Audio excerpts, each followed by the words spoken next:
Shalom. Merdeka? Oh, haleluya, semangat ya, luar biasa. Nah, Bapak Ibu jemaat yang dikasih Tuhan, sebagai pendahuluan biasa kalau saya khotbah kan ada pantunnya gitu ya. Tanya apa? Artinya gitu ya. Coba saya mau dengar. 1, 2, 3. Oh, saya percaya bisa lebih keras. Ingat ya, ini kemerdekaan. Pancasila sila ketiga apa? Oh, suaranya menyatu ya, yang keras. Katakan artinya, 1, 2, 3. Nah, gitu ya. Jadi 2 kalimat nanti jemaat tanya artinya. Mentari pagi datang menyapa dengan malu. Raja Wali terbang menari dengan gagahnya. Artinya. Semua di dunia pasti akan berlalu, hanya kasih Tuhan kekal selamanya. Lagi ya. Darah pahlawan tak pernah sia-sia, meski tubuh penuh dengan luka. Dirgahayu Republik Indonesia, sorakkan merdeka, merdeka, merdeka. Mau tambah lagi? Boleh ya? Satu lagi enggak apa ya? Ada roti campur meses dibawa oleh-oleh untuk paman. Gereja Genesis, gereja yang penuh dengan pahlawan iman. Udah ya, please ya. Masuk firman Tuhan sudah. Bapak Ibu, coba saya minta 3 atau 4 orang ya. Ini mungkin baru kali ini ada pengkhotbah, pendahuluannya selain pantun juga langsung dikasih kuis gitu ya. Pertanyaan, siapa yang bisa menyebutkan pahlawan Indonesia? Siapa aja? Cut Nyadin, Teguh Umar, siapa lagi? Hah? Imam Bonjol. Wah, banyak ya, wes. Puji Tuhan, memang Indonesia penuh dengan pahlawan ya. Diberkati Indonesia, negara tercinta. Lalu bagaimana dengan di Alkitab? Pahlawan iman di Alkitab, perjanjian lama, bagaimana ada peperangan, di situ ada pemimpin, ada pahlawan. Bisa menyebutkan siapa? Daud, wah perang, oke. Yosua, betul banget. Musa, tadi saya dengar ya, ada Musa, ada Yosafat, banyak. Di perjanjian baru, ada pahlawan-pahlawan iman, mati martir, karena kebenaran Kristus. Petrus, Paulus, Yakobus, Stefanus di rajam batu. Pahlawan itu kita kenal, kita tahu, meskipun dalam arti bukan berkenalan jabat tangan, tidak. Tapi kita tahu, namanya ada. Tapi, tahukah Bapak Ibu, ada pahlawan yang tidak dikenal di Alkitab? Tidak ditulis namanya, bahkan orang-orang tidak tahu siapa namanya, asalnya di mana, apakah ini orang Yahudi atau bukan, usianya berapa, tidak ada yang tahu. Ini agak membengong ya, mic-nya bisa dikurangi ini. Nah, oke. Tahukah kita ada pahlawan di Alkitab yang tidak tahu asal-usulnya, namanya siapa tidak tahu, tapi pahlawan ini membawa perubahan yang luar biasa. Karena pahlawan ini tercatat di Alkitab meskipun tidak tahu namanya. Ada yang tahu? Nah, saya akan beri judul pagi ini yaitu Seperjuangan Menembus Batas. Pahlawan 4 orang ini menembus batas yang ada sehingga ada mujizat terjadi. Ya, tahu? Ada 4 orang yang menggotong si lumpuh. Ya, ayo kita baca Markus pasal 2 ayat 1 sampai 12. 4 temannya ini tidak ada yang tahu siapa namanya. Betul atau betul? Yang tahu nanti saya kasih cetiau. Tidak ada yang tahu. Tapi kepahlawanan 4 orang ini luar biasa. Oke, kita baca bergantian Markus pasal 2 ayat 1 sampai 12, ayat 1, Bapak Ibu ayat 2, kita bergantian ya. Kemudian sesudah lewat beberapa hari, waktu Yesus datang lagi ke Kapernaum, tersiarlah kabar bahwa ia ada di rumah itu. 1, 2, 3.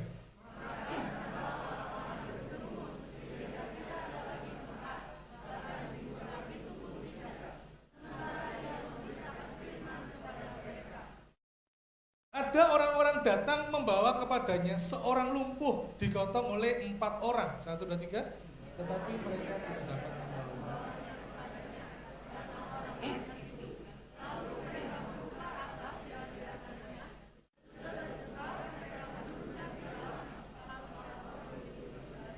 Ayat 5. Ketika Yesus melihat iman mereka, berkatalah ia kepada orang lumpuh itu, "Hai anakku, dosamu sudah diampuni." 1, 2, 3.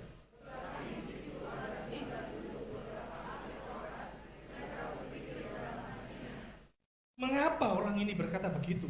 Ia menghujat Allah. Siapa yang dapat mengampuni dosa selain daripada Allah sendiri? 1, 2, 3. Tetapi Yesus segera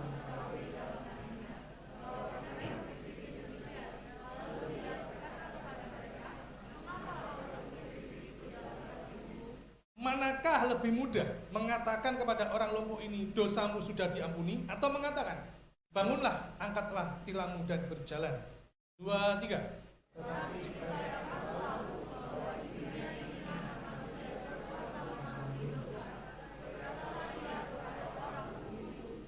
Kepadamu kukatakan, bangunlah, angkatlah tempat tidurmu dan pulanglah ke rumahmu. 2, 3.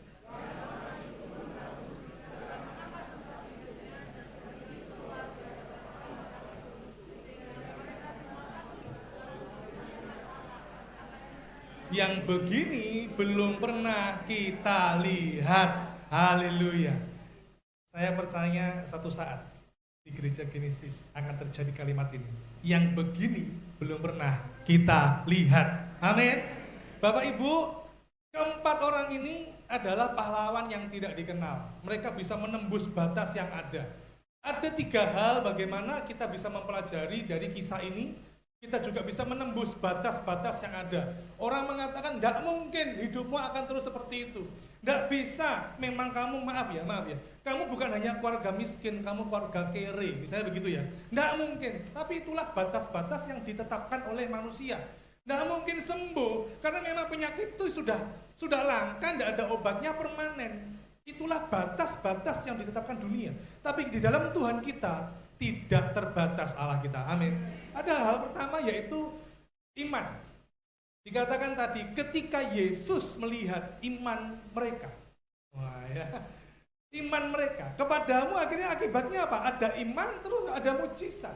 Kepadamu kukatakan bangunlah, angkatlah tempat tidurmu dan pulanglah ke rumahmu. Dan orang itu pun bangun, segera mengangkat tempat tidurnya dan pergi keluar di hadapan orang-orang itu sehingga mereka semua takjub lalu memuliakan Allah. Katanya, kita baca bersama 1, 2, 3, yang begini belum pernah kita lihat.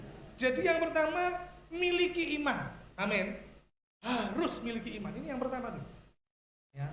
Pertanyaannya adalah dari kisah ini, siapa yang beriman? Tadi loh kita baca, siapa yang beriman? Apakah 4 orang yang menggotong? Coba multimedia bisa mengikuti saya, diklik aja. Atau orang yang lumpuh?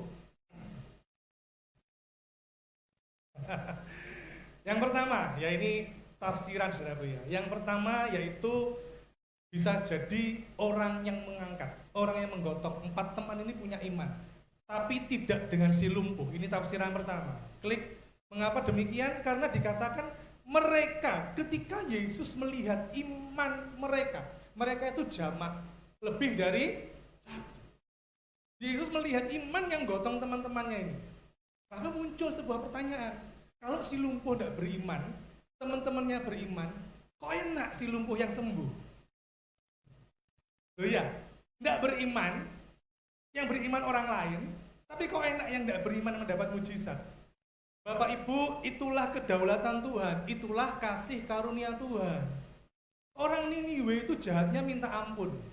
Kita lihat di kisah Yunus. Tidak bisa membedakan tangan kanan sama tangan kiri, karena kejahatan adalah makanannya sehari-hari. Nanti saudara baca itu ya, kitab Yunus keseluruhan. Yunus gak terima.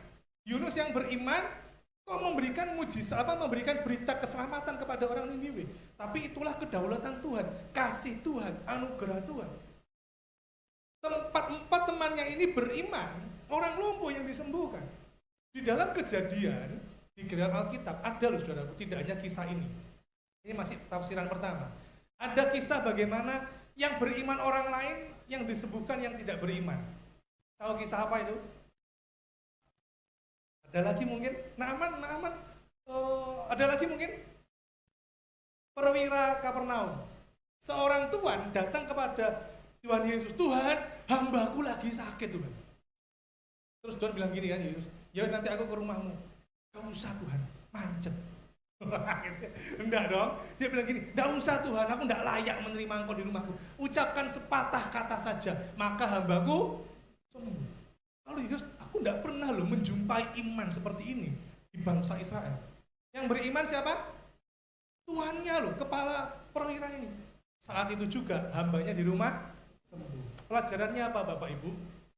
Berimanlah, berdoalah untuk keluargamu yang mungkin belum punya iman kepada Tuhan. Berdoalah untuk suamimu, untuk istri, anak-anak, teman, sahabat yang mungkin memang belum punya iman. Tapi kedaulatan Tuhan bisa terjadi karena melihat iman kita. Amin. Karena ada iman kita, berdoa terus. Karena itu, ayo, iman kita tambah hari harus tambah dewasa. Nah, yang luar biasa adalah tadi dikatakan ada orang-orang berkerumun. Ya, banyak ya orang sampai untuk masuk aja enggak bisa. Pintunya full. Kalau tadi kita kan gampang kok masuk. Ini masih ada beberapa bangku yang kosong. Sebentar lagi akan penuh. Ya. Tapi ini zamannya Yesus, berkerumun, enggak bisa masuk. Sampai akhirnya 4 teman ini menggotong temannya yang lumpuh ke atap. Saya memiliki sebuah kalimat begini Bapak Ibu. Orang-orang yang berkerumun itu begitu dekat ya. Tapi ternyata mengikuti Yesus belum tentu mempercayai Yesus. Dekat dengan Yesus belum tentu imannya pada Yesus. Orang-orang berkerumun dekat sama Yesus. Tapi Yesus hanya mengatakan yang di atap, yaitu 4 temannya itu yang punya iman. Sedangkan yang berkerumun yang dekat dengan Yesus belum tentu punya iman. Mungkin ini sedikit keras, tapi saya sampaikan begini Bapak Ibu, saya mempunyai bukti. Buktinya dari mana? Di Alkitab juga. Kalau tadi saya mengatakan bahwa ada orang yang beriman, yang dapat mujizat, yang tidak beriman. Itu kasih karunia Tuhan, kedaulatan Tuhan. Tapi ini saya punya bukti, ya, bahwa yang dekat dengan Yesus, mengikuti Yesus, belum tentu percaya pada Yesus. Belum tentu punya iman kepada Yesus. Buktinya di mana? Yaitu adalah waktu Tuhan memberi makan 5.000 orang. Dengan apa? 5 roti, 2 ikan. Setelah itu mereka kenyang, mereka mengikuti Yesus. Saudara baca nanti ya di rumah Yohanes pasal 6 secara keseluruhan. Lalu Yesus menegur mereka. Ini saya pakai bahasa Surabaya ya. Bro, lu ikut gue karena lu kenyang makan kan? Bukan karena percaya pada gue. Dan setelah Yesus ngomong, akulah roti hidup, maka orang-orang yang mengikuti dia bilang begini, perkataan ini keras, mundur aku, banyak orang mundur akhirnya. Mengikuti Yesus belum tentu mempercayai Yesus. Dekat dengan Yesus belum tentu imannya pada Yesus. Jangan-jangan mengikuti Yesus karena butuh sugih. Butuh kaya, butuh sembuh, ya enggak apa-apa. Tapi bukan itu yang terutama. Yang terutama Tuhan mau iman. Orang berkerumun itu loh begitu banyak. Tapi Yesus hanya mengatakan kepada 4 teman itu yang menggotong, aku lihat iman mereka. Aku enggak bilang, yang dekat-dekat aku ini beriman. Enggak. Jadi yang pertama, tafsiran pertama, 4 teman. Tafsiran yang kedua, bisa jadi orang lumpuh yang beriman. Ya. Jadi hanya 4 teman bisa, tapi plus orang lumpuh juga beriman. Mengapa? Karena lumpuh tidak berarti dia tidak bisa bicara.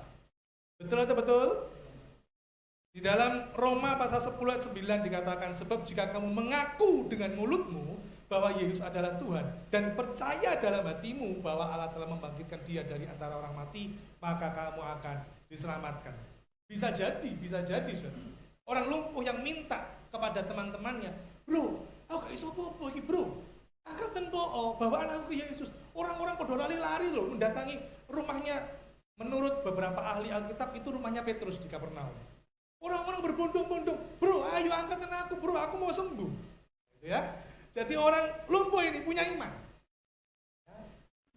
Terus meskipun tubuhnya lumpuh, hatinya tidak lumpuh.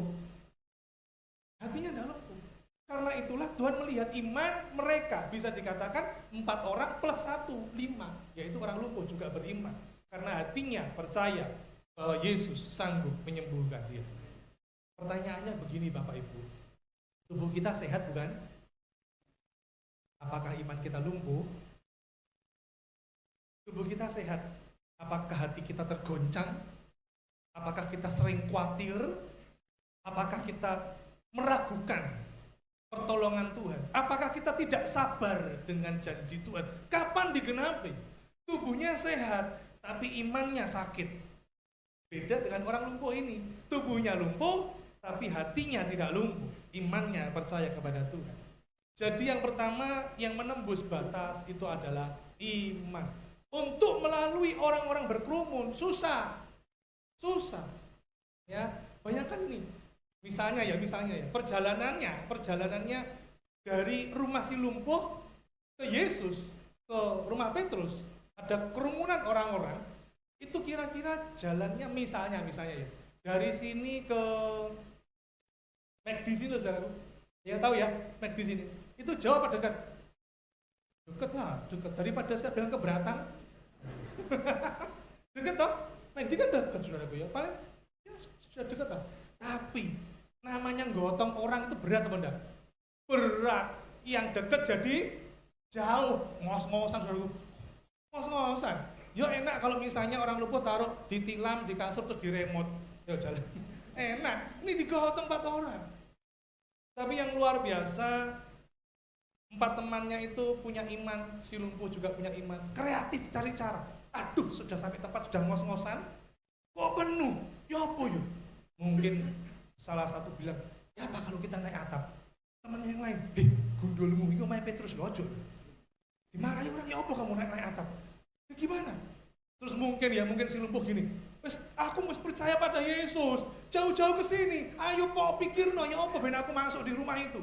Temennya yang lain, yang ketiga bilang, gak ada salahnya kita coba. Nah terus, coba aja.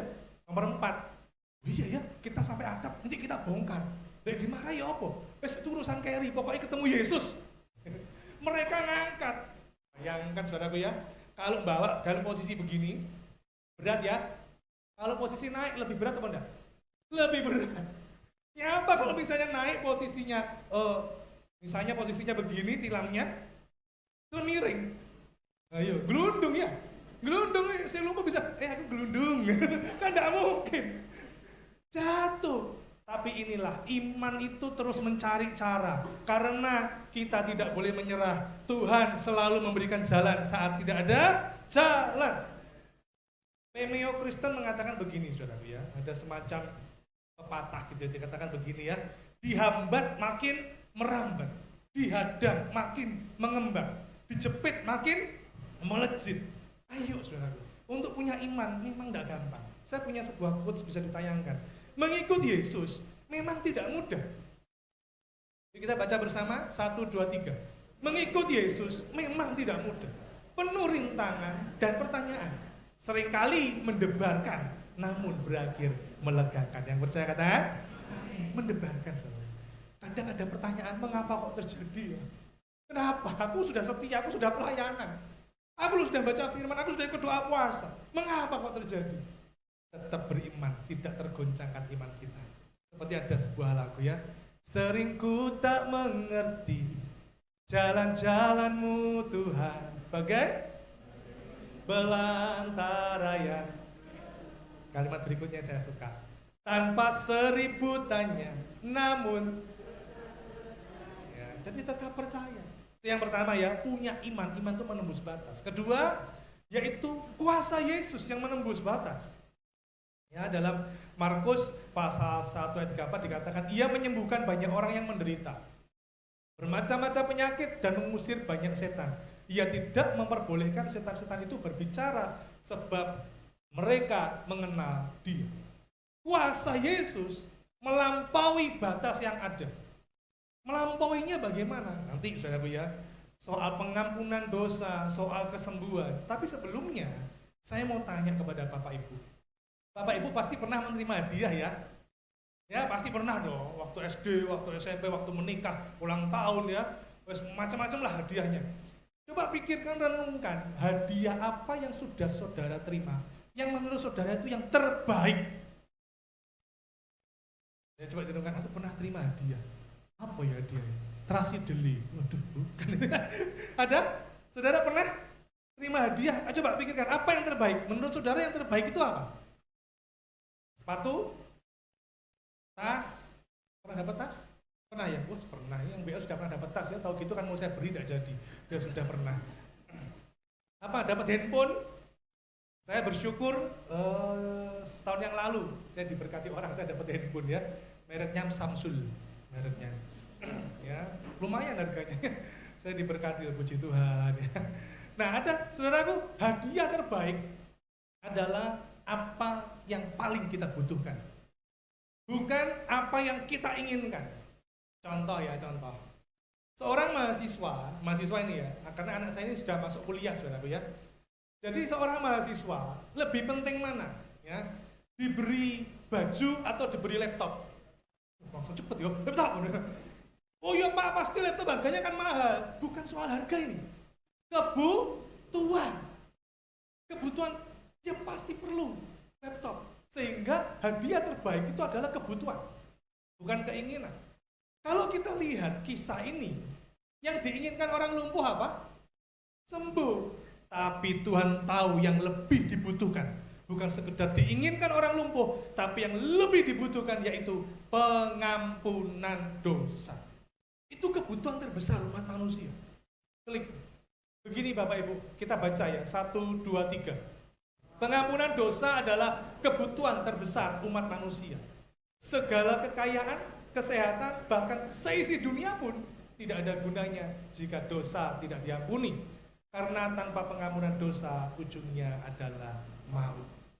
Bapak Ibu, jangan mengejar hal yang fisik. Jangan mengejar hal yang lahiriah. Jangan. Kejar hal yang rohani. Kejar hal yang kekekalan, yaitu pengampunan dosa, anugerah Tuhan. Mana yang lebih dibutuhkan untuk orang lumpuh ini? Sembuh atau diampuni?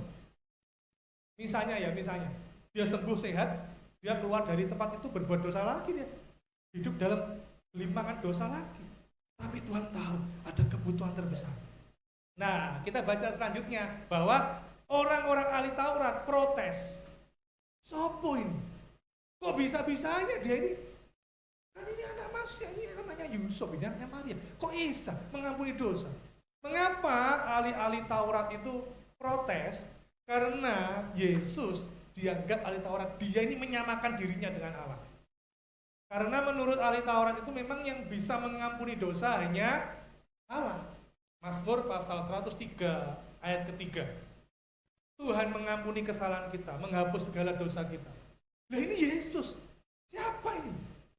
Kok menyamakan diri dengan Allah? Ahli Taurat itu protes. Yang pertama, mengapa ahli Taurat protes? Karena dianggap Yesus menyamakan diri dengan Allah. Yang kedua, nggak terima. Nggak terimanya kenapa?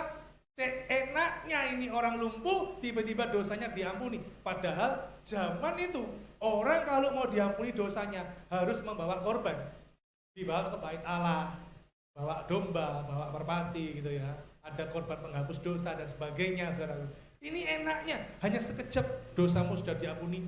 Nggak terima ahli Taurat. Bapak Ibu, tapi Tuhan tahu kebutuhan terbesar umat manusia, pengampunan dosa. Tuhan melampaui batas yang ada.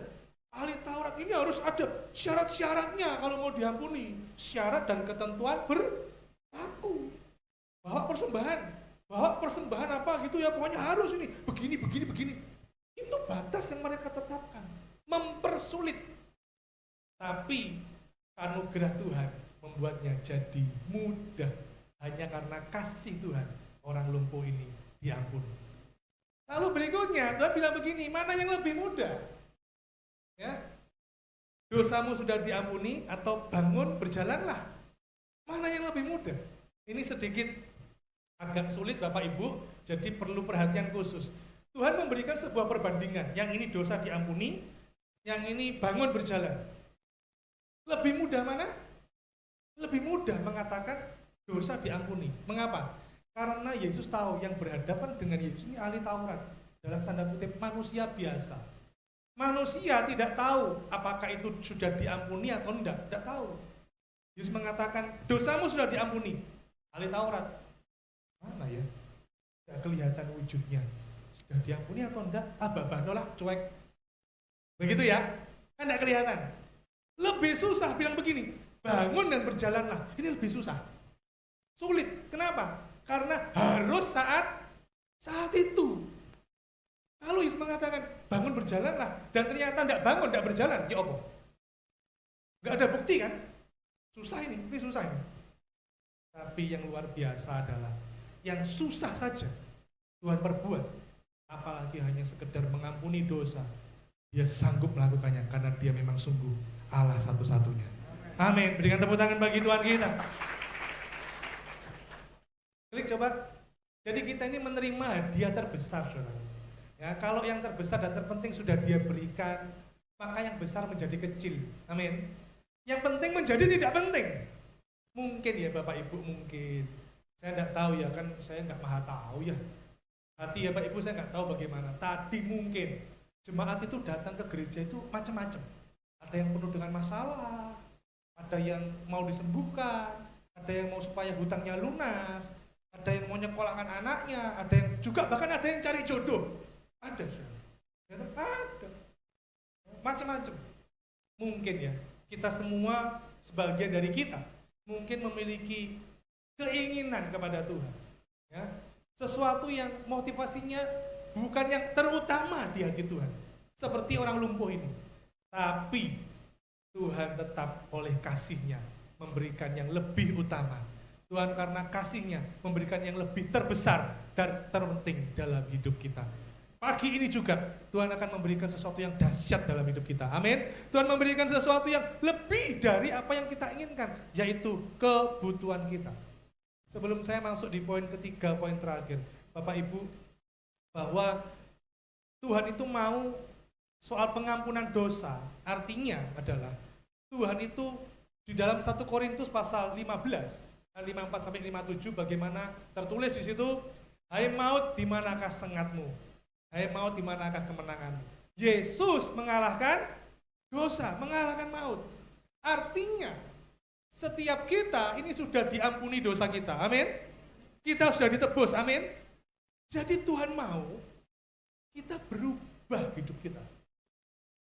Seperti tadi saya bilang, mengikut Yesus belum tentu percaya Yesus.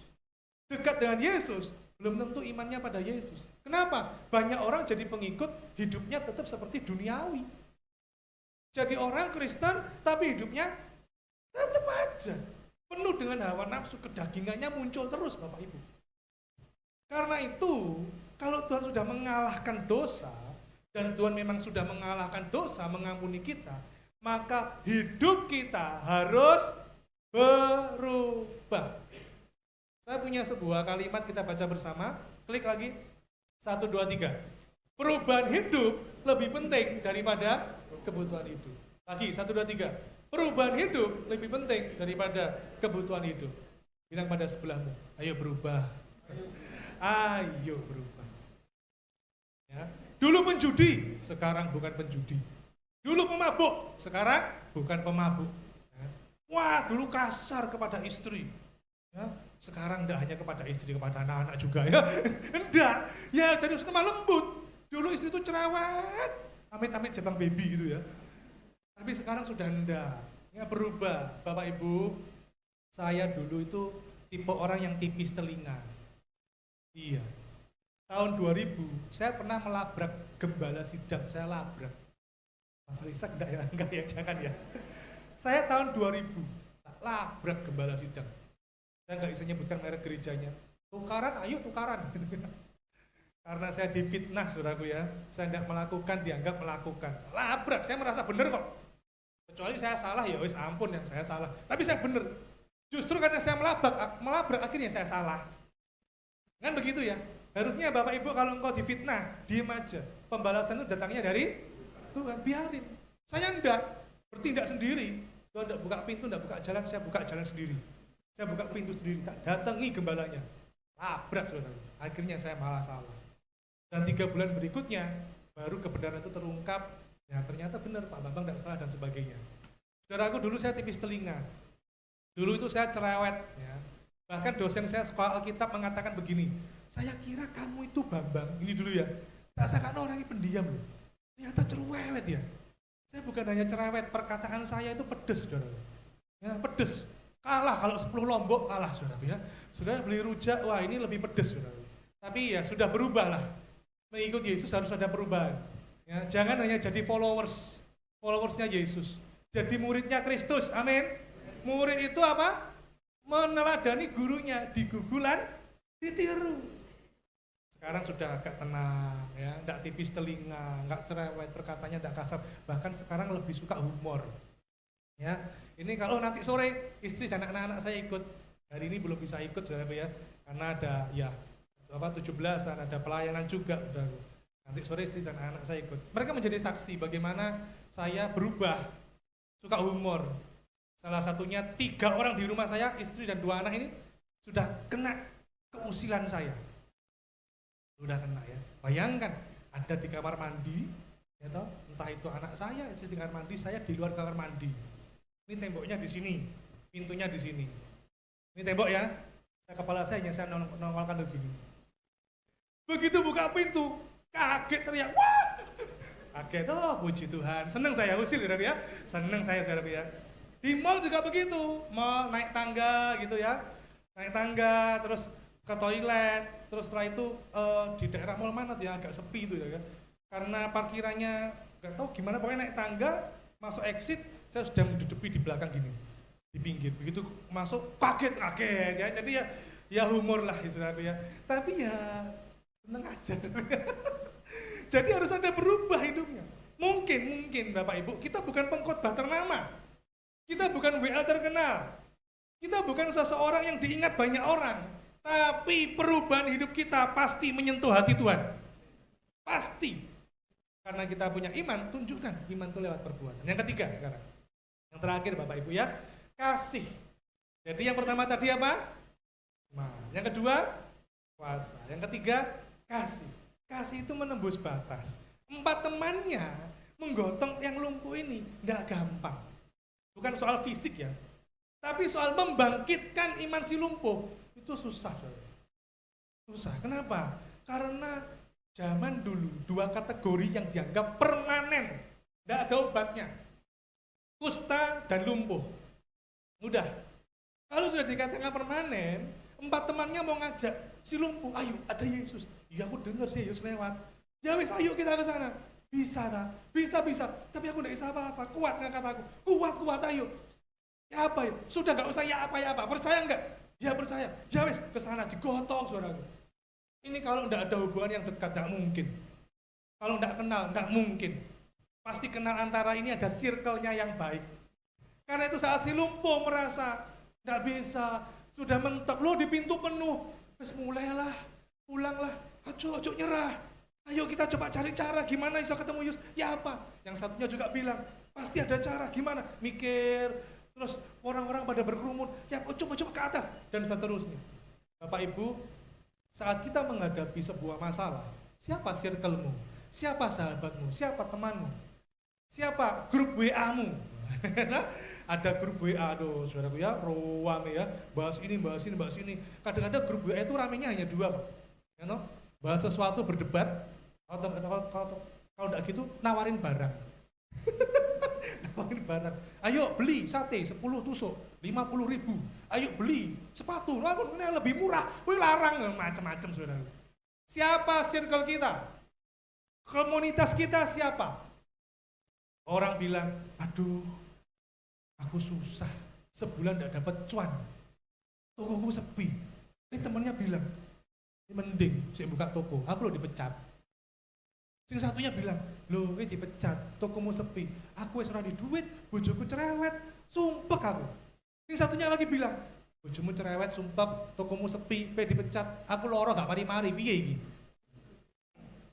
Kalau saudara punya circle kayak gitu, amsyong. Tapi kalau circle kita, pertemanan kita, komunitas kita, bro, tokoku sepi bro, khawatir, dia ingin sepi, sesok rame, Tuhan buat mujizat, terus tahu percaya. Satunya dipecat, alah dipecat kono, nanti Tuhan buka pintu yang lain. Saling menguatkan saudaraku. Inilah kasih yang menembus batas. Kesehatian mereka membawa keajaiban. Kasih seperjuangan itu menembus batas-batas yang ada. Bayangkan ini ya, bayangkan. Begitu mereka sudah dengan segala daya upaya, perjuangan mereka sampai ke atap. Atapnya dibongkar. Terus diturunkan pelan.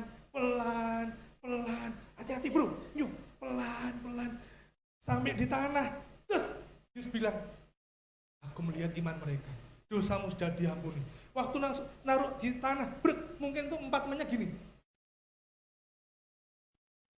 Gitu ya, 4 temannya. Wah, gitu ya. Si lumpuh juga. Loh, ya. Lo bisa loh. Coba bayangkan ya. Begitu ini si lumpuh diampuni dosanya, ada sebuah spiritual, hal yang rohani dipulihkan, keadaan fisik mengikuti, disembuhkan. Bayangkan ini, si lumpuh, ini saya mau tiduran kok enak ya. Anggap aja dia berdiri, terus ngapain dia? Joget? Enggak. Dia langsung apa? Pertama bisa jadi memuliakan Tuhan, bersyukur kepada Tuhan. Yang kedua apa? Ngapain dia? Apa Pastor Ishak? Thank you. Oke, ada yang lain? Lihat ke atas, ada yang lain? Dia mungkin bisa begini. Bro, ketemu yang Arab bro. Langsung ini teman-teman yang turun, rangkulan. Bro, aku mari bro. Sembuh bro. Orang-orang yang berkerumun. Kayak gini belum pernah kita lihat. Iya kan? Dia saking senengnya punya teman-teman yang luar biasa. Kasih mereka, perjuangan mereka itu menembus batas yang ada.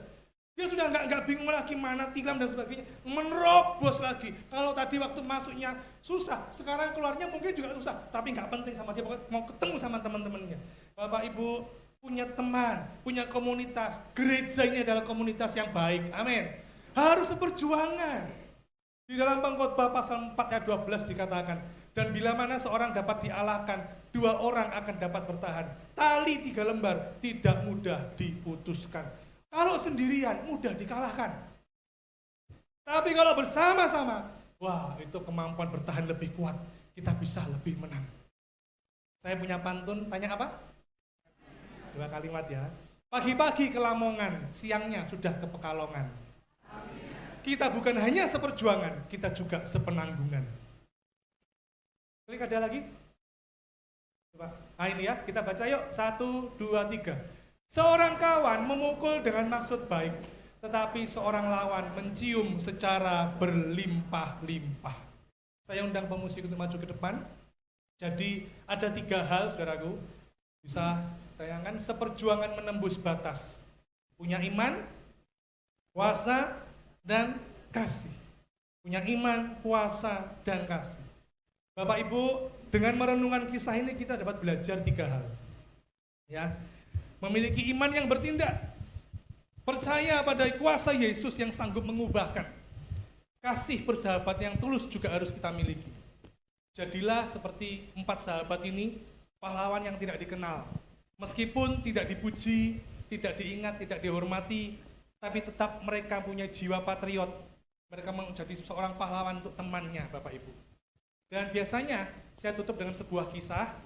Hari ini saya tutup dengan sebuah kalimat yang saya renungkan, saya tulis, saya pikirkan sejak zaman perjanjian lama. Ya. Saudara kok guyunya delay. Kalimatnya begini. Jadilah pahlawan seperjuangan dalam iman, dalam kuasa dan kasih. Tidak mencari nama, hanya mencari berkat. Maaf, saya salah. Tidak mencari nama, hanya mencari jiwa. Tidak berharap pujian, hanya menyebar kebaikan. Perjuangan kita harus tanpa pamrih. Itulah